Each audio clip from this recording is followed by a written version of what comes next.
인사드리겠습니다. 안녕하세요. 합교협학원에서 민법, 민소법 담당하고 있는 김중현 강사입니다. 일단 첫머리에 어떤 걸 말씀드리고 싶냐면 우리가 지금 공부하는 건, 준비하는 건 법원 행시이기 때문에 수험이란 말이죠. 그래서 일단 첫 번째로 수험이란 걸 알고 들어가셔야 되니까 첫 번째로 이해하시고 그 다음 두 번째 이제 정리하시고 마지막에 암기하셔야 됩니다. 자, 근데 이제 이해 정리를 과연 어떻게 할 것이냐가 관건인데요. 법원 행시는 유예제도가 없어진 만큼 단기간에 공부를 하셔야 되거든요. 그래서 이건 좀 도움을 받으시길 바랍니다. 그래서 강사와 함께 하시는 거고, 그다음에 암기가 이제 온전히 하셔야 되는데 이 암기 내용이 상당히 많죠. 일단 법조문 하나, 그리고 자, 가히 이제 민법은 워낙 판례가 강세였으니까 1차부터 시작해서요. 판례가 이제 강세입니다. 그래서 여기만 살짝 더 말씀을 드리자면 사법시험제도가 폐지되고 나서 작년이죠. 정확하게는 1차는 재작년부터라고 보시면 됩니다. 그러니까 법원 행시가 그동안 판례 1변도의 문제를 냈는데 이제는 판례 1변도가 아니라 객관식조차도 간단한 사실관계를 주고 그걸 해석하는 능력을 요구하고 있어요. 근데 문제는 그게 40분 안에 모든 걸 다 풀어야 된다는 거죠. 예를 들어서 객관식 사례형 문제가 10문제만 나와도 수험생분은 일단 힘들다라는 겁니다. 자, 그러면 이걸 아는 건 너무 당연하고요. 이 판례 사안이 실제로 어떤 사안인지 가불병등 머릿속에서 그 그림이 도식화돼야 된다는 거죠. 그렇다면 처음부터 공부를 할 때 단순 판례 결론과 요지를 정리하는 게 아니라 가불병정 사실관계를 토대로 결론, 논거 이런 식의 정리를 계속해 나가셔야 됩니다. 가히 지금 법원 행시는 그런 식으로 민법은 계속 유도가 되고 있어요. 자, 그렇다면 이제 두 번째는 이제 방법인데,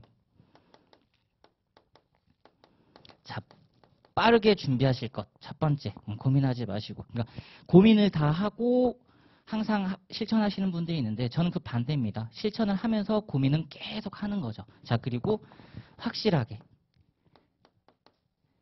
하셔야 되고, 그리고 정확하게 하셔야 되는 거죠. 그러니까 이 확실하게는 정확하게랑 좀 비슷한데 자기 자신이 하는 공부 방법에 대해서 계속해서 의문을 제기하면서 확신을 심어야 됩니다. 확신을 가지셔야 계속 흔들리지 않아요. 자, 그러면 이제 여기까지 수험의 대략적인 내용은 이제 접어두고 두 번째로서 저랑 함께 공부하실 내용이 이제 민법이랑 민사소송법인데, 자, 민법은 1차, 2차 해서 여기는 이제 사례 판례라고 보시면 됩니다. 즉 객관식 사례 그리고 판례 문제가 나오는데 2차는 항상 말씀드렸지만 민법, 민소법, 자 그리고 올해도 어김없이 나왔죠. 민사집행법. 즉 간단한 사실관계를 가지고 많은 분량을 쓰게 하는 소위 말해서 변호사 시험 스타일의 문제가 자주 출제되고 있다는 거예요. 민법의 경우에는. 그래서 올해 같은 경우에는 이거 나왔고 민법 같은 경우는 판례 사안 하나 가지고 30점을 통으로 내죠. 자, 그러면 제가 누누이 강조드렸던 판례를 원문 암기하는 걸 이제 우리 수험생분들이 계속 인지하셔야 돼요. 나는 단순히 판례 결론만을 알고 있었던 건 여기. 자, 근데 이제 판례 원문을 아셔야 됩니다. 그래서 저는 강의할 때 항상 강조하던 게 요거 판례 10줄짜리인데 20점으로 나왔다. 나 같으면 이거 10줄 암기하고 20점 받겠다. 이 얘기였거든요. 올해도 마찬가지로 판례 사안 가지고 20점, 30점, 20점 이렇게 내버린단 말이에요. 그렇다면 판례 사안, 판례 사안 이런 식이어야 되는데 판례를 엄청나게 많이 쓸 수 있어야 되겠죠. 올해 행정법 같은 경우는 대놓고 유승전 사안이 나왔으니까 판례를 쪼개는 분설하는 능력이 우리 수험생분들에게 필요해졌다라는 겁니다. 그래서 여기 공부하실 때는 민법은 판례, 민지법은 이론적인 내용, 그리고 이거는 함께 공부하시는 겁니다. 항상. 그래서 민법은 2차에서는 가히 종합적인 사고를 우리 수험생분들에게 요구하고 있다. 이렇게 기억하시면 되겠고요. 자, 이제 민소법입니다. 올해 혹시 제 강평을 보셨다면 이제 아시겠지만 이건 이제 기본서는 끝까지 가져가야 된다는 게 저의 최종 결론이에요. 그동안 학습 방법이 어땠냐면요. 기본서를 통한 이해 정리 그리고 암기할 내용의 선별 작업을 했어요. 그리고 나서 그 선별 작업을 통해서 다시 다음 단계로 넘어갈 때는 그 부분만에 집중 강의를 했거든요. 자, 그렇다면 계속 이렇게 되죠. 많이 공부했던 게 조금씩 줄면서 결국 이 중간 공통되는 쟁점은 처음부터 끝까지 본단 말이에요. 근데 요 사이드가 사이드가 이 뒤로 갈수록 비게 되죠. 자, 그래서 비게 되기 때문에 이제 이게 안 된다라는 거예요. 출제자의 의도는 제 생각엔 그래요. 아, 민소법은 소송 전반에 처음부터 끝까지 이제 모든 제도를 다 알아야 된다라고 생각을 한 겁니다. 그래서 민사소송법에서 무려 14문항이 나왔어요.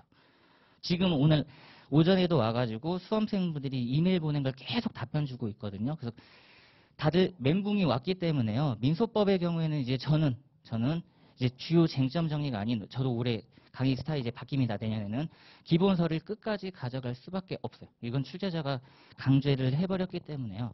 오늘 아침에 연락을 준 수험생들도 아, 이제 기본서는 끝까지 가져갈 건데 과연 어떤 기본서냐예요. 어떤 기본서냐. 올해 문제를 봤을 때 몇 문항이 교수님 교재도 없는 판례 사안이 나왔습니다. 그렇다면 그거는 모두에게 공통이겠죠. 2차 시험장 들어가신 분들에게는 이 판례는 나는 교재에서 본 적이 없어. 그렇다고 해서 판례집을 또 봐야 되는가? 5점 맞겠다고 1000페이지짜리 판례집을 또 볼 수는 없잖아요.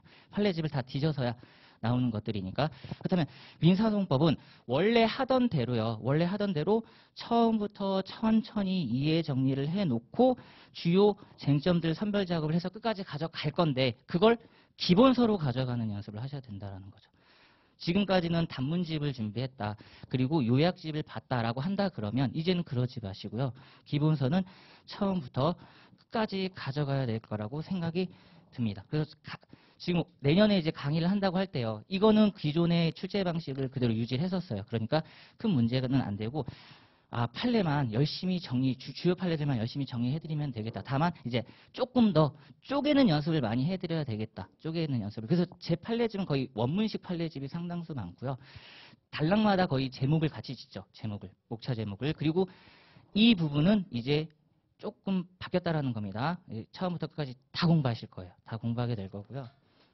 올해 2문제 정도가 빗나갔다라고 보시면 되겠습니다. 원래 학원에서 강의할 때 선생님한테 찍어야 된단 말이야. 막판에는 찍어야 되는데 교재도 없는 거니까 저도 당연히 또 못 찍었겠죠. 못 찍었기 때문에 수험생분들한테 상당히 조금 죄송스러운 마음이 있긴 한데 그게 5점짜리였어요. 치고 빠지는 답안 작성이 여기서 이제 필요해졌다는 거. 자, 2가지 말씀드립니다. 첫 번째, 전반적인 공부는 불가피해졌답니다. 기본서를 가지고 처음부터 끝까지. 그리고 2번째가 이게 이제 엊그저께 통화한 내용인데 5점짜리 배점으로 답안을 작성하는 연습을 법원행시에서는 그동안 한 적이 없어요. 왜냐? 최소 배점이 10점이었습니다.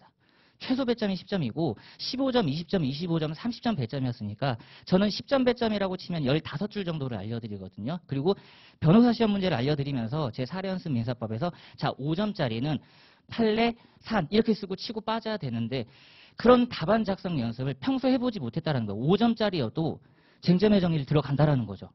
쟁점의 정리, 내용, 산 이렇게 들어간다는 거예요. 그럼 목차만 일단 3개인데 5점 배점에 6분, 7분 이상을 넘어가면 안 된단 말이에요. 그러니까 여기서는 이제 5점, 10점, 자 15점 너무 당연한 겁니다. 그리고 20점 이상짜리겠죠. 요 답안 작성하는 연습을 미리미리 하셔야 된다는 겁니다. 그래서 제가 올해 강평에 4점짜리 나도 처음 봤다. 나 사법시험 문제인 줄 알았다. 사법시험은 그렇게 나오니까. 그래서 이 부분에 대해서 우리 수험생분들이 평소 답안 작성 연습을 하지 않았다면 진짜 한 문제 푸는데 10분 넘어간다. 그러면 진짜 뒤에 문제를 못 풀거든요. 그래서 이 연습은 처음부터 계속 생각하고 계셔야 돼요. 그래서 제가 아까 여기서 말씀드리는 건 똑같은 거예요. 단순 사실관계를 토대로 즉 갑을병 어떻게 얘기가 됐다 해서 결론 되냐 안 되냐 위법 적법 그리고 2번째 용거 조문 판례 간단 이렇게 쓰는 연습을 처음부터 하시라는 겁니다. 그러면 이 결론을 토대로 1차 공부가 되는 거고요. 그리고 이걸 통해서 2차 공부까지 되는 거죠. 다만 민법과 민사소송법의 판례 암기 비중이 좀 다르다라는 겁니다. 민법은 원문 암기예요. 만약에 제가 30줄짜리를 알려드리면 30줄 통으로 다 챙겨서 가시는 겁니다. 그래서 올해 시험도 전화를 받았을 때 요거 판례 원문 쓰는 건데 원문을 다 못 쓰니까 배점이 조금씩 깎이겠죠. 그래서 그 연습을 하실 거고 그리고 요 연습을 이제 계속 하실 거예요. 요 연습을. 그래서 올해 시험을 딱 끝내고 나서 작년과 그리고 올해와 내년에 그 강의 방법이 좀 달라지는 게 저는 여기였습니다. 강평을 하루 종일 했거든요. 합격자 그리고 아는 분 연락을 통해 가지고 계속 얘기를 하면서 한 하루 종일 했는데 그래도 결론은 기본서는 이제 끝까지 간다예요. 기본서는 끝까지 간다. 그래서 민사소송법은 우리 수험생분들이 뭐 제 강의를 들어도 되고 혼자 하셔도 상관없는데 이제는 전반적인 공부는 불가피해졌다. 근데 민법은 여전히 주요 쟁점 위주로 공부를 하시면 되는데 다만 이제 민지법 내용은 거의 이제 필수라고 보시면 됩니다. 항상. 매년 민지법 내용은 꼬박꼬박 나왔어요. 왜냐하면 양도라든지 관련돼서 계속 나왔기 때문에. 근데 올해 같은 경우에는 조금 이상하게 나왔다라는 거, 좀 이상하게 나왔다라는 거, 그런 부분까지 감안하시면서 우리 수험생분들이 법원행시를 준비하시면 될 것 같습니다. 그래서 대략적인 법원행시를 준비하는 방법에 대해서 설명을 드렸고요. 그 외에는 이제 우리 수험생분들 궁금한 것, 질문 몇 가지 받고요. 이 자리 마치도록 할게요. 자, 질문 있으신가요? 한 번만 더 여쭤볼게요. 질문 있으신 분.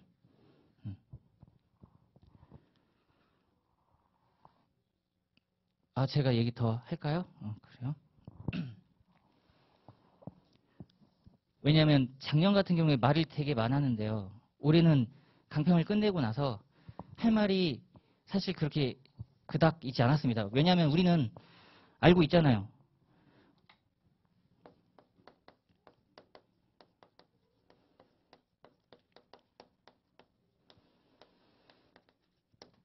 그렇죠. 기본서가 가장 중요하다. 기본서가 가장 중요하다. 즉 어떤 얘기냐면 법원행시는 처음에 유입하시는 분들도 있는데요. 그동안 공부를 꾸준히 하신 분도 계세요. 아까 담당자분이 말씀을 하셨죠. 법원직이라든지 다른 분들, 올해도 역시 법원직 합격자분들이 당연히 시험을 치렀을 겁니다. 그럼 그런 분들한테는 당연히 기본서는 거의 없을 거예요. 왜냐? 1차를 들어갔을 때 3월달 법원직 시험을 끝내고 나서 열심히 객관식기출만 주구장창 돌리거든요. 주구장창 돌려가지고 어떻게든 커트라인에 들어와서 이제 2차를 들어가는데 2차를 들어가면 당연히 어떻게 공부해요? 주요 쟁점별 공부할 수밖에 없다라는 거죠. 그러니까 거기에 대해서 철퇴를 한번 딱 가했기 때문에 이거는 이제는 거의 필수가 됐고요. 이제 관건이 이걸 얼마나 내가 제가 아니 저를 말하는 게 아니라 우리 수험생분들이에요. 내가 1년 동안 수험 계획을 짜가면서 이 기본서를 얼마만큼 효율적으로 읽을 수 있을 것인가요. 그렇게 이제 강의 같은 경우에는 살짝 우리 수험생분들과 엇나가는 경향이 있을 수 있다는 겁니다. 왜냐하면 강의 컨셉 자체가 처음부터 많이 했다가 줄여나가는 과정을 가는데 오히려 출제 영역은, 출제 경향은 보면 그게 아니라는 거죠. 그래서 제 생각은 이래요. 우리 수험생분들이 기본서 이제 2권을 잡으실 겁니다.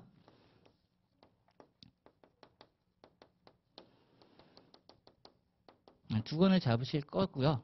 이 민법 기본서 자체에서 정리를 다 하는 방향으로 요약서를 따로 만들거나 하는 게 아니에요.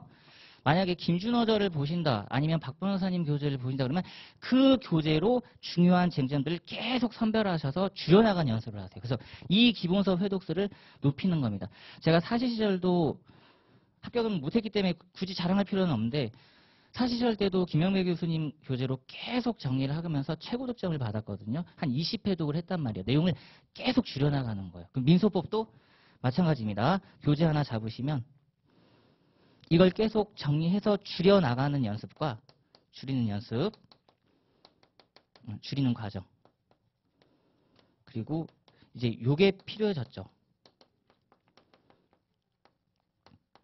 제가 이걸 싫어했는데 어쩔 수 없어요. 그렇죠.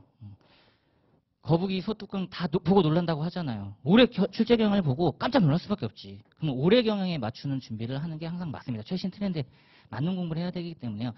저도 약자고 우리 수험생분은 더더욱 약자잖아요. 그렇죠. 그렇기 때문에 이 덧붙이는 과정을 어떻게 할 것이냐. 전 이게 이제 관건이라고 봐요.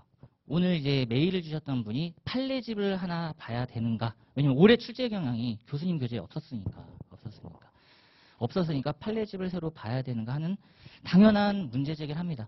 그럼 저도 고민을 하는데 그렇기에는 5점 배점이었다. 너무 짧다. 진짜 이거 하나 맞으려고 초과상관 다 태우게 생겼으니까 그러지 마시고 덧붙이는 과정을 해야 하긴 하는데 이거 어디서 확인할 거냐가 이제 관건이에요. 그러니까 저도 이 부분을 심각하게 지금 고민하고 있습니다. 그렇다면 이거는 전 영역 기출을 이제는 다 봐야 되지 않을까 싶어요. 1차는 어찌 보면 충분히 가능합니다. 단기간에 가능한데요. 2차는 단기간에 되지가 않죠. 그러니까 1차를 준비하는 과정에서 2차 시스템은 완성을 시켜두셔야 돼요. 1차 공부하면서 2차 시스템을 완성을 하셔야 됩니다. 예를 들면 바운더리가 이런 거잖아요. 우리가 1차를 500개 판례를 공부한다 그러면 이 중에 200개 정도는 2차 판례겠잖아요. 그렇죠. 그럼 이제 요거 선별하는 작업을 통해서 이 부분을 아까 제가 말씀드렸던 결론, 논거 이런 식의 학습이 필요하다라는 거예요. 그걸 여기부터 미리 해버리시라는 겁니다. 예를 들면 민법 김준호저가 있어요. 김준호 교수님의 기본 강의를 보면은 판례, 심화 판례 이런 게 있거든요. 심화 판례가 아니라 하더라도 본문에 있는 몇 줄 안 되는 판례가 2차 시험에 나왔어요. 그렇다면 그 판례 사안이 2차 시험에 기출된 거고 중요 핵심 판례니까 사실관계 확인하시고 결론, 논거 간단하게 계속 정리하시라는 겁니다. 제가 그거 예전에 김영배제에서 했었거든요. 포스트잇으로 하나씩 다 붙여놨어요. 그래서 이 사안은 혹여 그래도 10점, 100점이 나온다 하더라도 요 정도는 쓸 수 있게끔 넘어가자. 민소법에서도 혹시 요쟁점이 나온다 하더라도 조문만 보고는 넘어가자 하는 것들을 계속 연습을 했다라는 겁니다. 그래서 올해 같은 경우는 작년과는 달리 내년 준비하실 때 살짝 결을 조금 트는 방향으로 공부를 하시되 기본서는 끝까지 챙겨가신다. 그래서 저는 이제 내년 강의에는 요약집은 없습니다. 그래서 제 강의 엑셀을 보면 사례연습 민사법은 이제 의미가 없어졌죠. 왜 주요 쟁점만을 풀어보는 건데 전범위적으로 풀어볼 거면 그거는 이제 우리 수험생분들한테 보충교재로 나눠드리는 걸로 하고요. 기본서에 조금 더 집중하기 위해서 사례집 교재를 일단은 다 뺐어요. 다 빼고 판례집을 추가했습니다. 판례집. 우리 수험생분들이 판례 원문 암기를 끊임없이 연습을 시키기 위해서는 기본 강의부터 요 판례 암기해서 다음날 써볼게요. 그럼 20줄 써보시는 거죠. 제가 그 개인 과외라든지 개인 교습도 많이 합니다. 많이 하는데 그때 첫 번째로 학생들한테 주는 게 판례 100개를 줘요. 이 판례를 100개를 주고 네가 내일까지 암기할 수 있는 만큼만 암기해 와봐 하면은 예를 들면 100개를 다 암기해오는 친구들도 있고요. 그리고 한 3, 40개만 암기해오는 친구들도 있고요. 그럼 저는 어떤 걸 보냐면 100개를 암기한 친구한테는 이제 암기하는 방법 등을 물어보고 그 다음에 50개를 암기한 친구한테는 50개 암기하는 방법을 물어본 거예요. 방법은 따로 없죠. 얼마만큼 많이 받느냐잖아요. 그렇다면 이제 회독수를 올려야 되는 건 너무나도 당연한 얘기. 우리 수험생분들이 항상 말씀드렸다시피 회독수를 계속 돌린다. 근데 회독수를 계속 돌리는데 봐봐요. 처음에 한 공기 꽉 뜨셨단 말이에요. 태블러. 근데 두 번째도 한 공기 꽉 들어있는 걸 과연 우리 수험생들이 드실 수 있을까요? 없다라는 거죠. 그러니까 조금 덜어내잖아요. 조금씩 덜어내죠. 그리고 반찬 가지수도 처음에는 다 드셨단 말이야. 근데 뒤에서 두 번째 먹을 때는 조금 덜어낸다라는 거죠. 그걸 여기서 직접 하시라는 거예요. 상을 바꾸지 말고 그 차려진 상 내에서만 계속 바꾸는 연습을 하셔야 돼요. 딴 거 보지 말고 이제 이걸로 끝내는 작업들을 정말 심각하게 한번 고민해 주시길 바랍니다. 저도 올해는 이걸 계속 강조할 생각이에요. 그리고 여기에 많은 고민을 지금 하고 있습니다. 이건 자신 있거든요.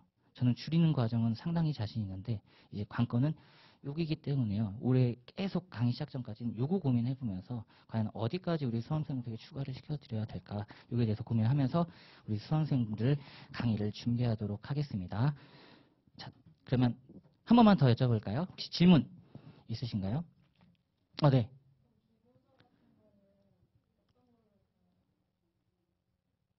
기본서요? 그러니까 제 강의 기준 말씀드리는 게 아니죠? 네.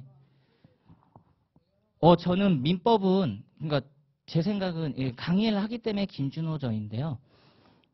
우리 수험생분들이 더 익숙하고 가독성이 높은 교재 보시면 됩니다. 다만 내용이 전반적으로 다 들어가 있는 건데 제 개인적인 생각은 일단 교수저는 그냥 김준호 교수님이 가장 낫고요. 민법은 두 분 계시잖아요. 그렇죠? 박승수 변호사님이랑 윤동환 변호사님 두 분 계시잖아요. 어떤 걸 봐도 올해 문제 푸는 데는 지장이 없어요. 왜냐? 민지법 내용은 그 어디에도 교재가 없는 내용이니까. 어디에도 없는 내용이니까. 그리고 오히려 박승수 변호사님은 민지법 내용까지 다 아울렀기 때문에 내용이 있는 것이죠. 실무가 분들이니까요. 그래서 기본서는 교수저든 강사저든 상관은 없습니다. 항상 제가 그랬잖아요. 이 두 개 기본서를 어떤 거 보냐는 중요하지 않아요. 그 기본서를 가지고 끝까지 가냐가 중요하다라는 겁니다. 오늘 아침에 연락을 주신 수험생분들도요. 선생님 교재는 선택과 집중을 끝까지 봐야 되나요? 교수님 교재로 바꿔야 되나요? 아니면 다른 강사님 저자를 봐야 되나요? 아니면 판례집 하나를 추가해야 되나요? 그래서 결론은 기본서는 어떤 걸 봐도 올해처럼 나오면 상관이 없다. 다만 그 기본서를 가지고 어떻게 정리하시는 거니까 중요하다. 그리고 이제 두 번째 받았던 메일이 어쨌든 나는 쟁점 다 건드리긴 했다요. 그러니까 기본서엔 다 있어요. 기본서엔 다 있는데 그 관련 판례 사안이 있냐 없냐의 차이였던 거죠. 당연히 재판장, 소장, 각하명령 조문에 있고요. 소송 절차 이의제기 다 조문에 있습니다. 그래서 아마도 4.5점으로 배점을 하지 않았을까 싶어요. 그러니까 기본서는 어떤 걸 봐도 상관없습니다. 다만 내가 확실하게 잘 정리할 수 있는 걸로 보시는 게 좋아요. 가독성 높은 것들로. 그리고 판례가 원문으로 큼직큼직하게 있는 게 저는 좀 추천을 드리겠습니다. 자, 그리고 또 질문 있으신가요? 네. 네. 몇 년 전이요? 네. 네. 아니요, 안 돼요. 이제. 되게 좋은 질문 하셨는데 항상 이맘때쯤 이제 여쭤보신 게 교재를 새로 사야 되는가라고 하면 저는 단호하게 아마 상담하시면 진짜 손을 꼭 잡고 얘기했을 거예요. 안 돼. 올해 교재로 봐야 돼. 항상 최신 트렌드 교재로 봐야 됩니다. 헌법을 작년 교재를 볼 수 있을까요? 없어요. 근데 민법은 뭔가 여기에 대해서 거리감이 있죠. 에이, 민법은 개정이 그렇게 심하지 않으니까. 아닙니다. 이제 민법은 전원합의체 판결이 엄청나게 수두룩하게 나왔어요. 올해 문재인 정부 들어와서 헌법부터 시작해서 대법원이, 헌법재판소 대법원이 열일한다고 하잖아요. 거의 판례 법리를 싹 다 바꿔놨기 때문에요. 올해 아마 교수님들 되게 식겁하실 거예요. 일단 식겁하실 겁니다. 채권자 대의권부터 시작해서 공유물 분할 청구, 그 다음에 관련해서 공유 쟁점까지 해가지고 아예 내용 3, 40페이지가 거의 바뀌어버리는 판례들이 나왔기 때문에요. 절대 올해 새로 나온 교재로 보셔야 됩니다. 헌법이든 형법이든 민사소송법이든 민법이든 다 교재는 새로운 거예요. 교재값은 아끼지 마세요. 자기 자신에게 투자하는 거니까. 먹는 거, 공부하시는 거. 의식주잖아요. 의식주에 나의 지식도 먹는 거라고 생각한다 그러면 안 아끼시길 바라겠습니다. 교재는 항상 새로운 것으로. 그리고 강의는 선택입니다. 물론 여기서 설명은 하고 있지만요.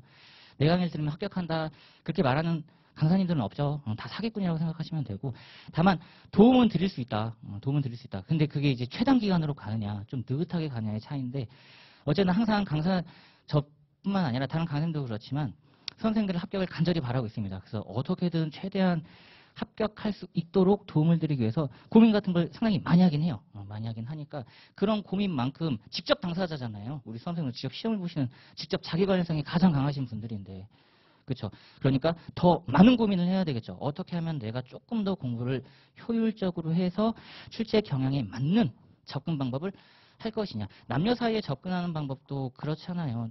얘 만나고 싶은데 어떻게 해야 되지? 얘한테 맞춰야 되죠? 맞춰야 됩니다. 이 사람 취향이 되면 된단 말이에요. 그렇다면 출제 경향이 계속해서 이렇게 파도치듯 바뀌고 있다 그러면 우리도 거기에 유연하게 계속해서 매년 대처하는 거예요. 작년엔 이렇게 했지만 올해 바뀌었으면 올해 트렌드는 올해 트렌드대로. 혹시라도 내년에 또 출제 경향이 바뀌면 또 내년 트렌드대로예요. 그러니까 우리는 어쨌든 시험을 보는 입장에서 올해 출제된 경향을 트렌드로 해서 내년을 준비하는 겁니다. 그러고 나서 내년에 다른 트렌드가 나오면 모든 수험생분이 다 당황하겠죠. 그러니까 그건 공통이라는 거예요. 항상 그래서 멘탈 유지는 역시 여전히 계속 중요합니다. 흔들리지 않고 바로바로 넘어가는 연습도 좀 많이 한번 해보시길 바랄게요. 자, 그리고 또 혹시 있나요? 네. 네.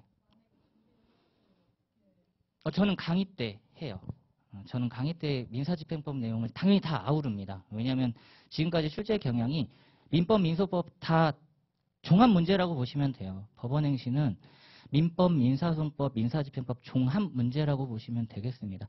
사시가 폐지됐으니까 가히 최고 시험이잖아요. 난이도로 치면 변시와 거의 원투펀치인 최고 시험이기 때문에요. 민사집행법을 공부 안 한다는 건 일단 말이 안 되고 그리고 민법을 하는데 민소법을 공부 안 한다는 것도 말이 안 되고 민소법을 공부할 건데 민법을 모른다는 것도 말이 안 되는 소위 민사종합 문제라고 계속 생각하셔야 돼요. 계속. 그래서 민지법 내용은 혼자서 공부하시는 분들은 반드시 관련 자료를 보긴 보셔야 되고요. 관련 자료. 예를 들면 판례 같은 거, 그 민지법이 어디서 주요하게 등장하는가 하느냐 그거잖아요. 두 군데예요. 물건이랑 채권 양도 파트랍니다. 그렇죠. 물건에서는 이제 가처분이라든지 보전 처분과 관련돼서 관련성 내용이 이제 나오는 거고, 근데 이제 그 부분은 등기 파트잖아요. 등기 파트고 오히려 사무직 말고요. 법원 사무직 말고요. 법원 행시에서는 등기직 분들은 그쪽에서 조금 더 디테일하게 공부를 하시겠죠. 그래서 법원 사무직의 경우에는 물건 영역은 객관식으로 다 보내버리는 거예요. 민지법 관련해서 등기 파트 다 보내버리는 겁니다. 가처분이라든지 감유 등기라든지 그래서 법지라든지 그런 쪽에서 나오는 거고 순수 채권 보전 목적으로서는 채권 양도 파트에서 집중적으로 압류 경합 문제로 같이 등장하거든요. 그래서 주요 쟁점들이 있다. 그 부분에 대해서만 좀 포커스를 맞춰가지고 항상 개념, 리딩, 판례 이렇게는 항상 준비를 할 거고 당연히 저도 추가 자료로 계속 나눠드릴 겁니다. 자, 혹시 또 더 있을까요? 질문? 네.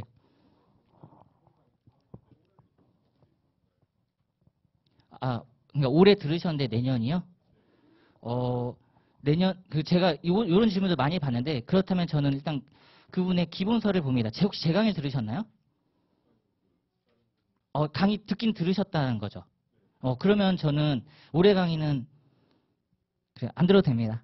안 들어도 됩니다. 담당자 얼굴 한번 찾아보고 안 들어도 돼요. 문제는 그 교재를 제가 말씀드렸잖아요. 얼마만큼 정리를 잘 하셨냐. 항상 그게 관건이에요. 저는 이런 질문을 받을 때 혹시 기본서가 제 강의를 듣고 진짜 선별적으로 잘 정리가 되었을까요? 이걸 먼저 여쭤봐요. 그래서 저 잘 들었고 즐거워지고 추가할 거 추가했습니다. 그러면 거기에 변경된 내용만 추가하시면 됩니다라고 말씀을 드리는 거죠. 특히 이제 김준호 교수님 같은 경우에는 개정법 반영이 가끔가다 누락되는 경우가 있기 때문에요. 그런 부분만 잘 체크를 해주시고 그리고 이제 올해 나왔던 전화비제 판례가 어떤 부분에서 변경됐는지만 살펴주시면 될 것 같아요. 즉 교재는 바꾸시되 강의는 또 들을 필요는 없다. 그 얘기입니다. 그렇다면 이제 저런 분들을 위해서 한번 팁을 드리면요. 작년 판 가지고 정리를 다 했잖아요. 그럼 올해 판을 가지고 강의를 듣지 말고 올해 판을 다시 정리하는 작업을 하시는 거죠. 그게 기본 강의를 듣는다고 저는 생각을 하는 거예요. 즉 작년 판에 내가 여기에 밑줄 쳤구나 하면서 올해 판이랑은 배치가 살짝 다를 거잖아요. 그런 부분들을 다 찾아내는 거죠. 고도의 집중력이 요해집니다. 왜냐? 왼쪽 페이지와 작년판 페이지와 올해판 페이지가 다르단 말이에요. 그렇다면 결국 다 읽어볼 수밖에 없다라는 거예요. 나 왼쪽에 두째 줄에 밑줄 쳤는데 올해판은 네 번째 줄에 밑줄이네. 다 읽어보셨다라는 거죠. 그게 또 일독이 되는 거예요.